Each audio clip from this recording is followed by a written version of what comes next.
Rock fans love a good origin story. We often think the version we grew up with, blasting from the car radio or headlining at stadiums, was the original. But the truth is, many of the greatest rock anthems didn't start where we think. Some were borrowed from forgotten blues legends, some reimagined by bigger voices, and some stolen outright in the ruthless world of the music industry. Today on Rock Lore, we're counting down 20 rock songs you didn't know were covers, with all the behind-the-scenes stories, drama, and legacy that shaped them. Stick around until number 1, because it's one that even die-hard rock heads often miss.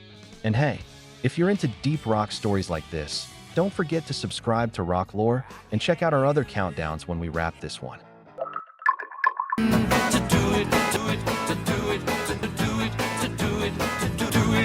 We all remember George Harrison's 1987 smash hit that topped the Billboard charts. It felt like a comeback anthem for the quiet Beatle.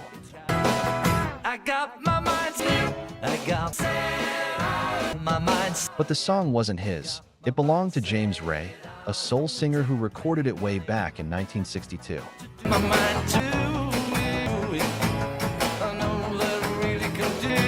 Harrison had discovered Ray's version during his early Beatles days, when he was digging through obscure American records in Liverpool.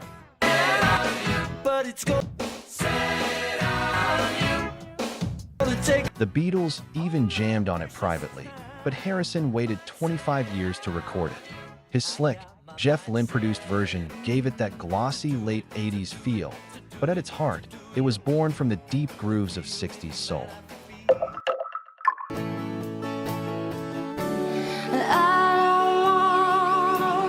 Rod Stewart turned this into a global rock radio staple in 1989, but the true origin belongs to Tom Waits.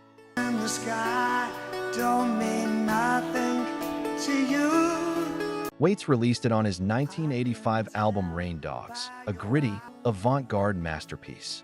In his hands, the song was smoky, jagged, and urban, like a subway platform at 2 a.m.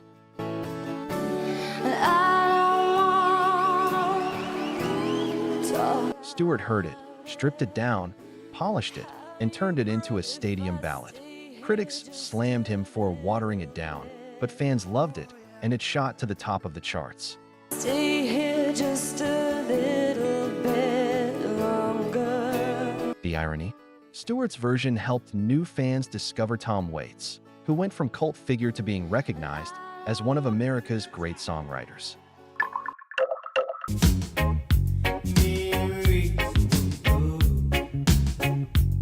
What's lesser known? The song started with Neil Diamond in 1967. His original was melancholic, country-tinged folk rock about drowning heartbreak in alcohol.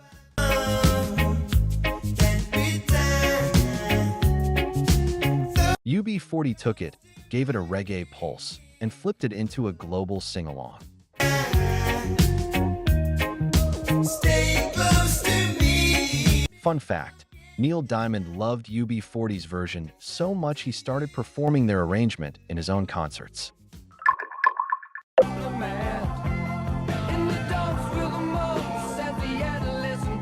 That epic rock anthem from 1976? Not theirs. It was Bruce Springsteen's song from his debut album Greetings from Asbury Park, 1973.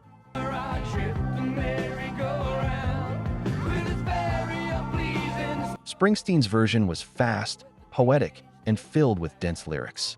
Manfred Mann slowed it down, added a swirling synth riff, and turned it into a prog rock classic.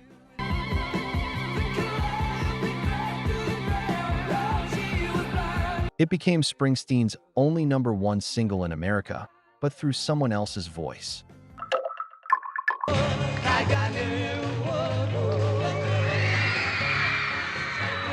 We all know John Lennon nearly blew out his vocal cords recording this track in one legendary single take at Abbey Road.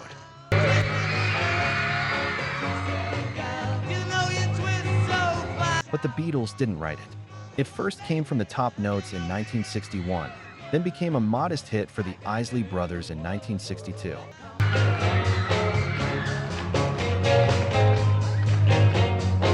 The Beatles, though, made it immortal, especially after their performance on The Ed Sullivan Show.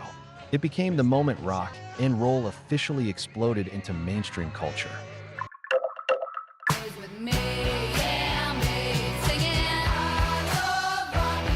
This anthem of rebellion, beer-soaked jukeboxes, and leather jackets? Not Jones.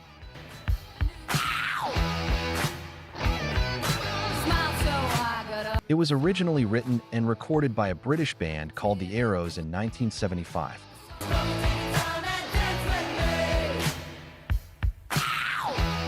Joan first heard it while touring England with the Runaways, and she fell in love instantly.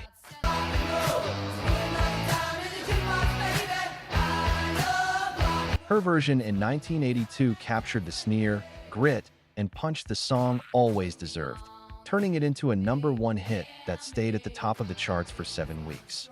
The Arrows might have written it, but Joan Jett made it hers.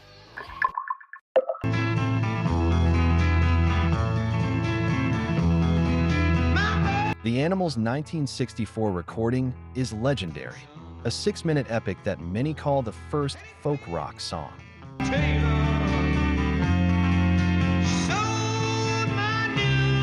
But the tune itself is centuries old, a traditional folk ballad passed down in the American South.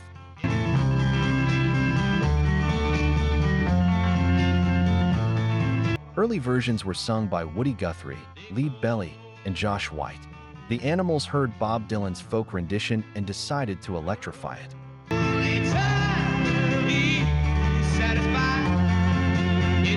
Their dramatic arrangement, with Alan Price's haunting organ, transformed it into a worldwide hit and launched the British invasion's darker, more serious side.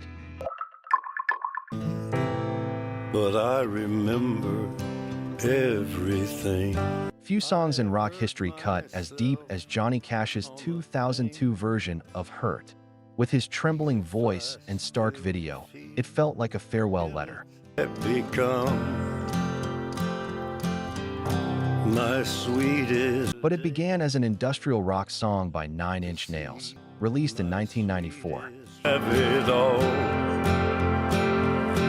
My empire. Trent Reznor's original was bleak and angry.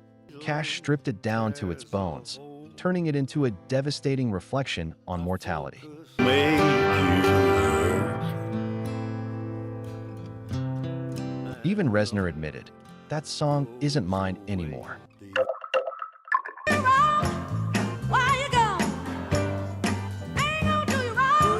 Yes, it's now a feminist anthem and one of the greatest soul rock crossovers of all time.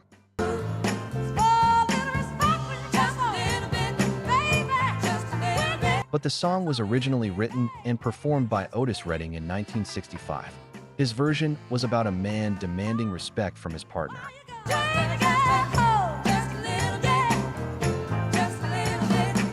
Aretha flipped it completely in 1967, adding the famous RESPC refrain and gave it new power, a declaration of independence for women, Black America, and anyone demanding dignity.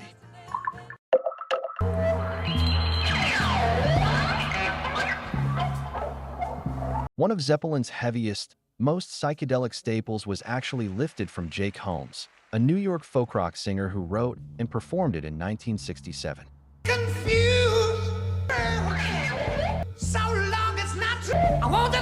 Page saw Holmes perform it live, reworked it with the Yardbirds, then later with Zeppelin.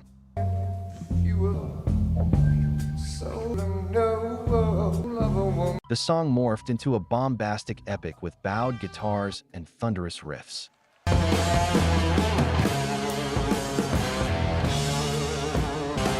Holmes never sued, but the debate over credit remains one of rock's great controversies.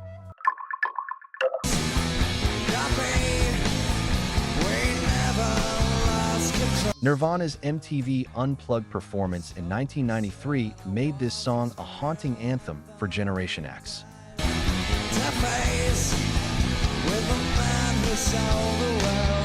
Many thought it was theirs, but it belonged to David Bowie, who released it in 1970. Bowie's version was eerie and avant-garde.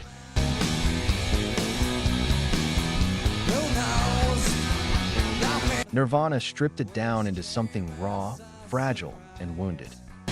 where the madness all around. Bowie was both flattered and amused. It was nice to have my song appreciated by a whole new generation.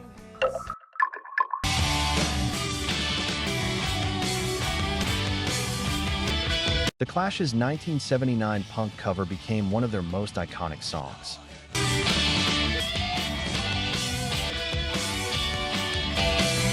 But it traces back to the Crickets, yes, Buddy Holly's band, in 1959, then popularized by the Bobby Fuller Four in 1966.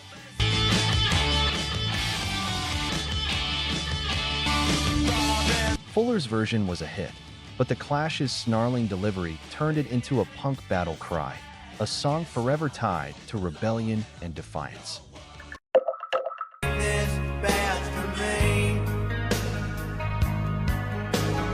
For many fans, GNR's soaring 90s version defined the song.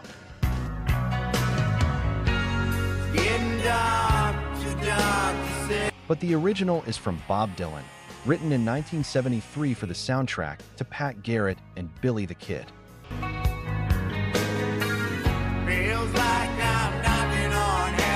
Dylan's version was tender and mournful. GNR turned it into a dramatic, arena-shaking anthem.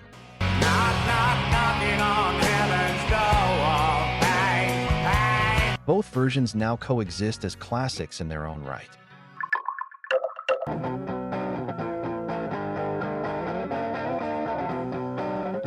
When Hendrix unleashed his version in 1968, he took Bob Dylan's folk ballad and electrified it with apocalyptic guitar work.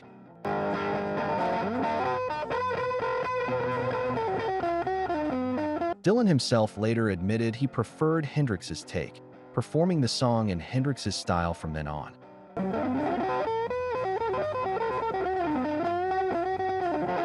That's how powerful a cover can be.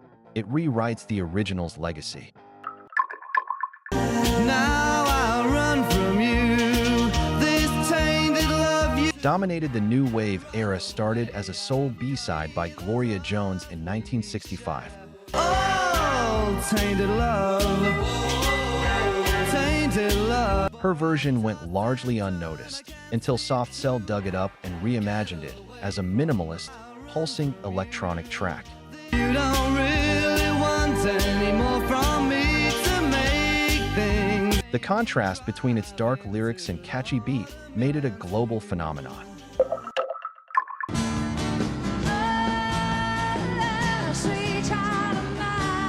Yes, Guns N' Roses' version is the definitive original. Sing it with me now. Oh, oh, oh, oh, sing it. But it's worth noting that Sheryl Crow controversially covered it for the Big Daddy soundtrack in 1999.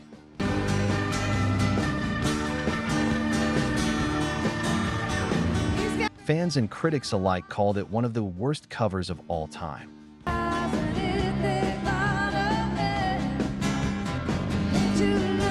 It's a reminder that while covers can immortalize songs, they can also backfire spectacularly.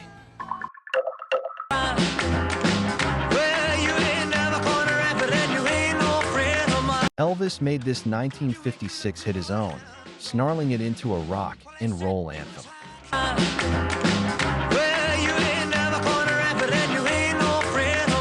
But it began with Big Mama Thornton in 1953, written by Lieber and Staller.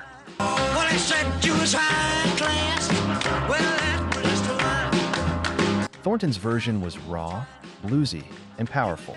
Elvis cleaned it up, sped it up, and took it to number one.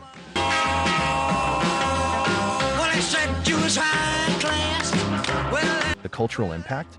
Elvis's version helped ignite the rock revolution, but it also sparked debates about appropriation and the erasure of black pioneers. Sing to all mankind. None shall Wait, reggae sneaks into our rock countdown. Believe it. these words I sing to all mankind. This roots classic influenced punk and rock's political edge, from The Clash to Bad Brains. And justice among the heathen. Clark's apocalyptic track, while reggae at heart, echoes through the DNA of rebel rock. love you. Will Though more pop than rock, it's worth remembering that Houston's colossal 1992 cover wasn't hers. It was Dolly Parton's 1974 country ballad. bittersweet man. The transformation shows how covers can transcend genres entirely, becoming something the world never forgets. Hey, Rocklore community. Before we continue, let's have a real talk for a second, bro. You know, this isn't just a channel to us. And I hope it's not just a place you come to watch a video and then forget about it. This is a community. It's a place where we get to dig up the secrets of rock and roll, share our favorite riffs, and celebrate the artists who maybe didn't get the love they deserved. Right now, only about 1% of our viewers are subscribed.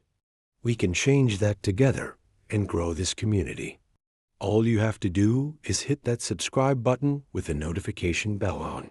When you do, you're not just helping a channel grow, you're becoming a member of the Rocklore family. You're signaling to us and to YouTube that these stories matter, that this music is worth preserving, and that this community is a place you want to be. Subscribing is your way of making sure you're always in the loop. It means you'll be the first to know when we unearth a forgotten legend, drop a new countdown, or dive into a piece of rock history you've never heard before. So if you're a true fan of the lore, if you get that same feeling of discovery that I do, then come join us. It takes 1 second to be a part of something bigger.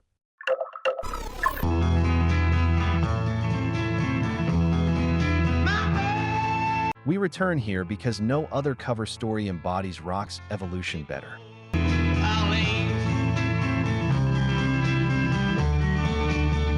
A centuries-old ballad became a global rock anthem thanks to the Animals.